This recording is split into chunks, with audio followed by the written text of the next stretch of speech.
नमस्कार विद्यार्थी मित्रांनो, मी ऑफिसर एज्युकेशन चॅनलमध्ये तुम्हा सर्वांचं स्वागत आहे।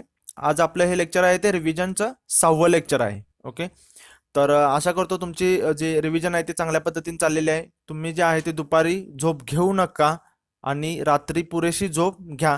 तुमचं जे टाइम टेबल आहे ते अजिबात बिघडू देऊ नका, कारण तुम्हाला पेपरच्या दिवशी पूर्ण माइंड फ्रेश असणं खूप गरजेचं आहे। त्यामुळे तुमचं जे टाइम टेबल आहे, तुमचं जे शेड्यूल आहे ते ॲज इट इज एक्झाम होईपर्यंत ठेवा। चला सुरुवात करू आपण आता पहिल्या क्वेश्चन पासून। भारतीय टपाल विभागाने राजकुमार शुक्ला यांचे तिकीट जारी केले तर ते खालीलपैकी कोणत्या ऐतिहासिक कार्यक्रमाशी संबंधित आहेत? तर बघा इथं याचं उत्तर आहे पर्याय क्रमांक 3 चंपारण्य सत्याग्रह। चंपारण्य सत्याग्रहासंबंधित राजकुमार शुक्ला यांच्यावरील पोस्टल स्टॅम्प जारी केलेलं होतं भारतीय टपाल विभागाने। ओके, त्यांनी जे चंपारण्य सत्याग्रहात जे योगदान दिलं होतं त्याच्यासाठी त्यांच्यावरती पोस्टल स्टॅम्प जारी केलेलं होतं। त्यांनीच महात्मा गांधीजींना चंपारण्यास भेट देण्यासाठी विनंती केली होती, त्यांनीच त्यांना सांगितलेलं होतं याच्याविषयी। ओके, मग असंच जे सार्वजनिक क्षेत्रामध्ये जे विशेष असं योगदान दिलेलं असतं अशा व्यक्तींच्या सन्मानार्थ जे आहे त्याचे स्टॅम्प जारी केले जातात। यांचा जो जन्म आहे राजकुमार शुक्ला यांचा तो बिहारमधील चंपारण्य येथे झालेला होता, सातवारी गावात 1875 साली। जस्ट लक्षात ठेवा, राजकुमार शुक्ला यांचं नाव लक्षात ठेवा। असाच तुम्हाला एखादा वन लाइनर क्वेश्चन बघायला मिळू शकतो। बघू पुढे। आणि जसं सांगितलं तसं गांधीजींच्या रिलेटेड ज्या ज्या इव्हेंट्स महत्त्वाचे आहेत ते तुम्ही येणाऱ्या एक्झाममध्ये तुम्हाला पाहायला मिळू शकतं, त्यामुळे तुम्ही ते चांगल्या पद्धतीने रिवाइज करणं अपेक्षित आहे। बघा सेकंड क्वेश्चन, महाविद्यालयीन विद्यार्थ्यांच्या फायद्यासाठी कोणत्या राज्य सरकारने शिक्षा सेतू ॲप सुरू केले आहे? तर बघा शिक्षा सेतू ॲप कशासाठी हे पहिल्यांदा माहीत पाहिजे। तर विद्यार्थ्यांना याच्यावरून पूर्ण त्यांचे जे कॉलेजची इन्फॉर्मेशन आहे ती त्यांना याच्यावर मिळू शकते। महाविद्यालयामध्ये जागा किती आहेत किंवा तिथला सिलेबस काय आहे याचे पूर्ण जे आहे ते डिटेल्स त्यांना मिळू शकते। स्कॉलरशिप आहे तर ते कोणकोणत्या स्कॉलरशिप आहेत, त्याच्यासाठी काय वेगवेगळे क्रायटेरिया आहेत, या सर्व जी इन्फॉर्मेशन आहे ती कॉलेज स्टुडंटना या शिक्षा सेतू ॲपद्वारे मिळू शकते। मग हे कोणी चालू केलेलं आहे? तर हरियाणा राज्य सरकारने। ओके, कालच आपण हरियाणा राज्य सरकारचं बघितलं। हरियाणामध्ये जज्जरमध्ये देशातील सर्वात मोठे कॅन्सरचे सेंटर उभारलेलं आहे, राष्ट्रीय कॅन्सर सेंटर। ओके, बघू पुढे। इस्रोने कोणत्या प्रक्षेपकाद्वारे जीसॅट 7A हा सैन्य उपग्रह यशस्वीपणे लॉन्च केला? तर हा जीसॅट 7A जो आहे हा सैन्य दलाच्या वापरासाठी अंतराळात सोडण्यात आलेला उपग्रह आहे। कुठून लॉन्च केला गेला? तर सतीश धवन अवकाश स्टेशन श्रीहरिकोटा येथून केला गेलेला आहे। ओके, आणि मग याचं तुम्हाला लॉन्चिंग व्हेकल विचारलेलं आहे, तर ते आहे GSLV F11। ओके, हे लक्षात ठेवा, F11 हे त्याचं लॉन्चिंग व्हेकल आहे, प्रक्षेपक यान आहे। क्रायोजेनिक इंजिनचा याच्यामध्ये वापर केला गेलेला आहे, हे जस्ट तुम्ही नोट करून ठेवा। आता इथं इस्रो आलेला आहे, इस्रोच्या रिलेटेड ज्या ज्या न्यूज आहेत त्या तुम्ही इथे रिवाइज करणं अपेक्षित आहे। जीसॅट 11 जो की सर्वात अवजड उपग्रह आहे, त्यांचं वजन तुम्हाला माहित पाहिजे 5854, आणि तो कुठून लॉन्च केला गेला हे खूप महत्त्वाचं आहे। युरोपियन अवकाश केंद्र फ्रेंच गुएना येथून केलेलं आहे, एरियन स्पेसद्वारे याचं लॉन्चिंग केलं गेलं आहे। वजन तुम्हाला महत्त्वाचं आहे कारण की सर्वात अवजड आहे, 5854 किलो। ओके, कम्युनिकेशन सॅटेलाइट आहे, देशामधील इंटरनेटचा वेग वाढण्यासाठी याचा उपयोग होणार आहे। ओके, आणखीन जीसॅट 29 आणि जो जीसॅट 11 आहे त्याला बिग बर्ड या नावाने सुद्धा ओळखण्यात येतं, हे पण जस्ट तुम्ही नोट करून ठेवा। आणि हे जे आहे जीसॅट 29 जो आहे ते पण आहे त्याच्या वेळेला जो प्रक्षेपक यान वापरलं ते होतं GSLV MK3D2। GSLV MK3D2 हे पण जस्ट तुम्हाला लक्षात ठेवायचं आहे, देशातला तो 67वा उपग्रह होता। त्याच्याच बरोबर संवाद विथ स्टुडंट, ओके, हे जे इस्रोने भावी सायंटिस्ट निर्माण करण्यासाठी जे स्टुडंटशी कम्युनिकेशन करण्यासाठी जे इव्हेंट लॉन्च केला होता संवाद विथ स्टुडंट, तो कुठे केला हे पण लक्षात ठेवा, बेंगलोर येथे केलेला होता। ओके, बंगळुरू येथे तो केलेला होता। त्याचबरोबर PSLV C43 प्रक्षेपकाद्वारे 31 उपग्रह सोडलेले होते। ओके, त्याच्यामध्ये भारताचा आयसिस होता आणि इतर 30 जे होते ते बाकी 8 देशांचे होते, त्याच्यामध्ये अमेरिकेचेच 23 होते। PSLV C43 भारताचा उपग्रह होता हायसिस। ओके, एवढं जस्ट तुम्हाला माहित पाहिजे। इस्रोची स्थापना आहे ती 1969 साली झालेली आहे, 15 ऑगस्ट 1969। हेडक्वार्टर बेंगलोर येथे आहे। पहिला जो उपग्रह आहे त्यांचा तो आर्यभट्ट सोव्हिएत संघाने प्रक्षेपित केलेला होता, आणि जो भारतीय लॉन्चिंग व्हेकल मधून केला त्याचं नाव होतं रोहिणी। ओके, एवढं जस्ट तुम्हाला याच्यामध्ये माहीत पाहिजे. त्याचबरोबर स्पेसएक्स जी अमेरिकेची अवकाश संशोधन संस्था आहे, जी की प्रायव्हेट आहे, जसं मी तुम्हाला इलॉन मस्क यांची आहे, तर त्यांनी सुद्धा लॉन्च केलेले होते. तर ते सुद्धा तुम्ही जस्ट नोट करून ठेवा. 64 उपग्रह त्यांनी केले होते फाल्कन 9 या रॉकेटच्या साह्याने केलेले होते. इलॉन मस्क, मी तुम्हाला त्यावेळेला पण सांगितलेलं. त्यानंतर त्यांनी अमेरिकेचा व्हेस्पुकी नावाचा सुद्धा जो उपग्रह होता तो सुद्धा त्यांनी लॉन्च केलेला होता. बघू पुढे. ऊर्जा मंत्रालयाने प्रसिद्ध केलेली इको निवास संहिता कशासाठी आहे? आता इथं इकोवरून कळलंच असेल, निवास संहिता म्हणजे काहीतरी राहण्याच्या रिलेटेड आहे आणि ते इको एन्व्हायरमेंट फ्रेंडली असणार आहे. तर बघा इथे दिलेल्या पर्यायांमध्ये सुद्धा इमारतींसाठी आहेच, आणि पण याचं उत्तर काय आहे? निवासी इमारतींसाठी ऊर्जा संरक्षण इमारत code. Okay, energy conservation building code for residential building विद्युत मंत्रालयाने सुरू केलेलं आहे. राष्ट्रीय ऊर्जा संवर्धन दिनादिवशी याचं जे आहे ते हे जाहीर केलं गेलेलं आहे. निवासी क्षेत्रामध्ये ऊर्जा बचत होण्यासाठी याच्या थ्रू मदत होणार आहे. हा एक जो आहे तो कोड आहे एनर्जी कॉन्झर्वेशनसाठी, एनर्जी कॉन्झर्वेशन बिल्डिंग कोड आहे, जो की रेसिडेन्शियल बिल्डिंगसाठी. आणि मग हे जे कोड आहे म्हणजे हे याच्या इम्प्लिमेंटेशनमुळे काय होणार आहे, तर 2030 पर्यंत 125 अरब युनिट विजेची बचत होऊ शकते, जी की 100 मिलियन टन CO2 उत्सर्जनाने होते. ओके, हे जस्ट तुम्ही लक्षात ठेवा. ऑलरेडी जे कमर्शियल बिल्डिंग आहेत, व्यावसायिक बिल्डिंग आहेत, त्यांच्यासाठी असा कोड ऑलरेडी इम्प्लिमेंट केला गेलेला आहे. जून 2017 पासून तो इम्प्लिमेंटेड आहे. Okay, energy conservation eco Niwas म्हणजेच काय? Energy conservation new Indian way for affordable and sustainable homes. Okay, निवासी इमारतींसाठी ऊर्जा संरक्षण इमारत कोड आहे हा. बघू पुढे. ब्ल्यू वॉटर्स हवाई या पुस्तकाचे लेखक कोण आहेत? तर बघा, याचे लेखक आहेत अनुप सिंग, जे की रिटायर्ड व्हाईस ॲडमिरल आहेत, आणि आताचे जे आहेत ते अजित कुमार आहेत, ते रिटायर झालेले 2011 साली.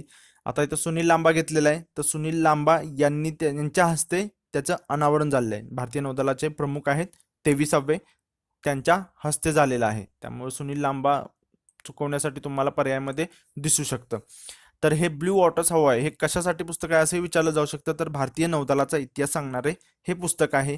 याच्यामध्ये पण बघा, हे जे पुस्तक आहे ते 2001 ते 2010 पर्यंतच्या काळाचा भारतीय नौदलाने केलेल्या कार्याची ही माहिती देणार आहे. 2001 ते 2010 ऑलरेडी असं भारतीय नौदलाचा इतिहास सांगणारे पुस्तकं आहेत. त्याच्यामधला हा 6वा खंड आहे. यापूर्वी जे आहे ते 1945 ते 2000 पर्यंतचा इतिहास सांगणारे बाकीचे 5 खंड आहेत, आणि हा 6वा जो आहे तो 2001 ते 2010 पर्यंत सांगणार आहेत. Okay, Indian navy day 4 December आणि छत्रपती शिवाजी महाराज, जे की फादर ऑफ इंडियन नेव्ही आहेत, भारतीय नौदलाचे जनक आहेत छत्रपती शिवाजी महाराज. बघू पुढे.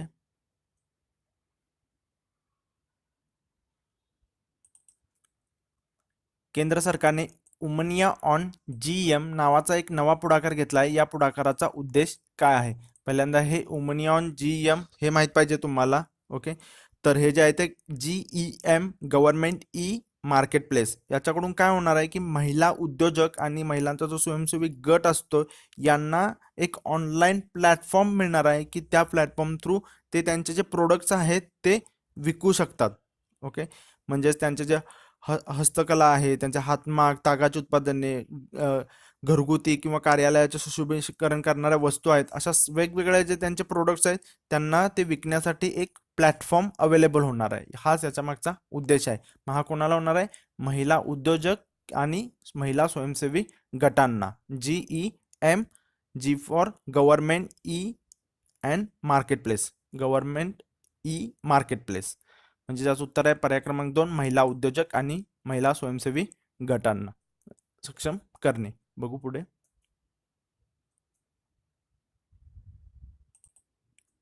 कोणत्या राज्य सरकारने कृषी व्यवस्थापन ग्रामीण पुनरुत्थान संदर्भात स्मार्ट नावाचा उपक्रम सुरू केला आहे? तर याचं उत्तर आहे पर्याय क्रमांक 4, Maharashtra. Smart state of Maharashtra's agriculture and rural transformation. Okay, याच्यातच फुल फॉर्म आहे. तर तुम्हाला असे विचारलं जाऊ शकतो, महाराष्ट्र राज्य सरकारने स्मार्ट नावाचा जो उपक्रम केलेला आहे, सुरू केलेला आहे, तो कशाच्या संदर्भात आहे? ओके, तर तो कशा संदर्भात आहे? कृषी व्यवसाय आणि ग्रामीण पुनरुत्थान संदर्भामध्ये आहे. ओके, याच्यामुळे जो आहे तो शेतकऱ्यांना याचा फायदा होणार आहे. 3 वर्षांमध्ये जवळपास 10,000 गावामध्ये पोहोचवला जाणार आहे. आता इथे महाराष्ट्र आलेला आहे, तर महाराष्ट्राच्या रिलेटेड ज्या ज्या न्यूज आहेत त्या तुम्ही इथे रिवाइज करणं अपेक्षित आहे. जसं की INS विराटचं तरंगत वस्तू संग्रहालय बनवण्यास महाराष्ट्र राज्याच्या मंत्रिमंडळाने मान्यता दिली होती. प्राथमिक तत्वावर तर त्याचा खर्च होता तो 852 कोटी होता. PPP तत्वावर त्याचं इम्प्लिमेंटेशन होणार आहे. हे कुठे तरंगत वस्तू संग्रहालय केलं जाणार आहे, तर सिंधुदुर्ग जिल्ह्यातील निवती रॉक्स जवळील किनाऱ्यापासून आतमध्ये 7 मैल अंतरावरती. त्याचबरोबर आपण पाहिलेलं होतं पिंगोरी पुरंदर येथे इला फाउंडेशन तर्फे देशातील पहिला घुबड महोत्सव आयोजित केला गेला होता, पिंगोरी पुरंदर, आणि कोणातर्फे? इला फाउंडेशन तर्फे. त्याचबरोबर आपण पाहिलेलं मराठा समाजासाठी आरक्षण न्यायमूर्ती NG गायकवाड यांच्या अध्यक्षतेखालील समितीनुसार 16% आरक्षणाचा होता. मेगा फूड पार्कचा पाहिलेला होता. पहिलं जे होतं ते देगाव सातारा, दुसरं होतं ते औरंगाबादमधील पैठण तालुक्यातील वाहेगाव आणि घनगाव. ओके, याचं जे उद्घाटन होतं ते हरसिमरन कौर यांनी केलेलं होतं. केंद्रीय अन्न प्रक्रिया उद्योग मंत्री आहे.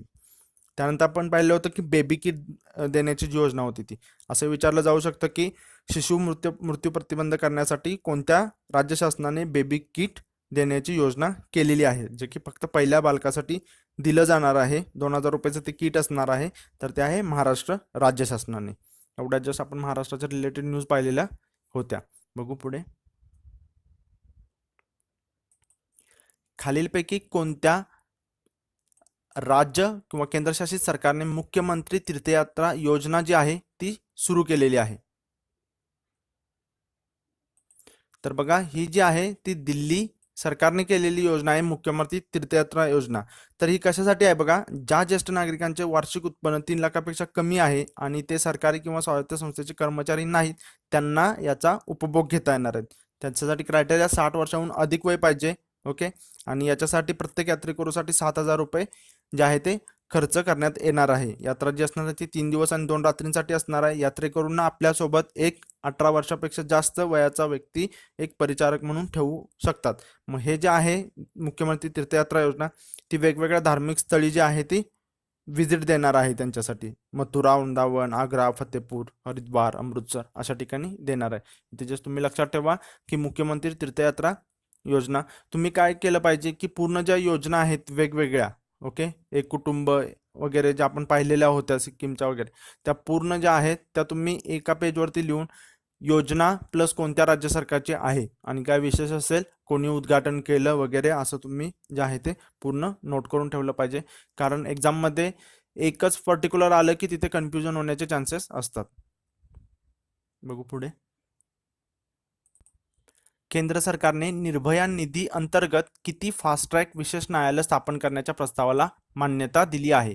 तर याचं उत्तर आहे पर्याय क्रमांक 1023. ओके, केंद्र सरकारने जे आहे ते 1023 फास्ट ट्रॅक विशेष न्यायालय स्थापन करण्याच्या मंजुरीला मान्यता दिलेली आहे. ओके, तर बघा हे कशाच्या अंडर आहे हे माहित पाहिजे. निर्भया निधी अंतर्गत आहे. जे वित्त मंत्रालयाने आहे ते 2013 मध्ये 1000 कोटी रुपयांच्या या निधीची स्थापना केलेली आहे. महिलांच्या सुरक्षेसाठी उपाय करण्यासाठी जी आहे ती ही आहे. मग वेगवेगळ्या मंत्रालयाद्वारे या निधीचा वापर करण्यासाठी जे आहे ते उपाय सुचवले जातात. जसं की आता 1023 फास्ट ट्रॅक विशेष न्यायालय आहेत. ओके, मग याच्यामध्ये पहिल्या टप्प्यामध्ये थोडे असणार आहेत, दुसऱ्या टप्प्यामध्ये थोडे, असं हे इम्प्लिमेंट केलं जाणार आहे. त्याचबरोबर आणखीन 2 होते की लैंगिक शोषणाच्या प्रकरणाची तपासणी करण्यासाठी फॉरेन्सिक किट वापर होतं, त्याच्याचे होतं ते होतं केंद्रीय गृह मंत्रालयाने हे होतं ते सादर केलेलं होतं. त्याचबरोबर 50 रेल्वे स्थानकावर देखरेख ठेवण्यासाठी व्हिडिओ यंत्रणेची स्थापना करावी, असं सुद्धा हा प्रस्ताव केलेला होता, कोकण रेल्वे कॉर्पोरेशनने केलेला होता. म्हणजे असंही तुम्हाला बाकीचे सुद्धा लक्षात ठेवलं पाहिजे निर्भया निधी अंतर्गत कोणकोणते प्रस्ताव होते. बघू पुढे. बघा, तुम्हाला 2 सेंटेन्स दिलेले आहेत इथे आणि तुम्हाला त्याच्यामध्ये बरोबर कोणते आणि चूक कोणते ओळखायचे आहेत. आयुष मंत्रालयाने 2018 साली 5 नोव्हेंबर रोजी धन्वंतरीच्या जयंतीनिमित्त राष्ट्रीय आयुर्वेद दिन साजरा केला. तर हा जो आहे तो धन्वंतरीच्या जयंती दिवशी साजरा केला जातो. फक्त तुम्हाला इथे 5 नोव्हेंबर बरोबर की नाही हे ओळखायचं आहे. तर यावर्षी जो आहे तो 5 नोव्हेंबरलाच केला गेला आहे, म्हणजे हे जे स्टेटमेंट आहे ते बरोबर आहे. हा कधी साजरा केला जातो हे फिक्स नाही आहे. ओके, फक्त हा जो आहे तो धन्वंतरीच्या जयंती दिवशी साजरा केला जातो, हे तुम्हाला लक्षात ठेवायचं आहे. ओके, आयुष मंत्रालय हा दिवस साजरा करतो. आयुर्वेदाला बढावा देण्यासाठी, त्याचा प्रचार करण्यासाठी हा राष्ट्रीय आयुर्वेद दिन साजरा केला जातो. इथे सांगितलेलं आहे, हा दुसरा सेंटेन्स बघा, हा 3रा राष्ट्रीय आयुर्वेद दिन आहे. आता तुम्हाला हे पर्टिक्युलर माहीत पाहिजे हा कितवा आहे, तर हा तिसराच आहे. याची सुरुवात जी आहे ती पहिला जो झाला तो 2016 साली झालेला आहे. ओके, हे पण लक्षात ठेवा. उलटं स्टेटमेंट येऊ शकते की 2016 साली राष्ट्रीय युद्ध दिन पहिल्यांदा साजरा केला गेला. म्हणजेच काय, तर हे दोन्ही स्टेटमेंट आहेत ते बरोबर आहेत. म्हणजे ज्याचं उत्तर आहे पर्याय क्रमांक 4, दोन्ही बरोबर. ओके, आयुष मंत्रालय दरवेळी साजरा केला जातो. तर आयुषचा सुद्धा तुम्हाला फुल फॉर्म माहीत पाहिजे. A for Ayurveda, Y for yoga and naturopathy, U for Unani, S for Siddha आणि एच फॉर होमिओपॅथी. ओके, एवढं जस्ट तुम्ही नोट करून ठेवा.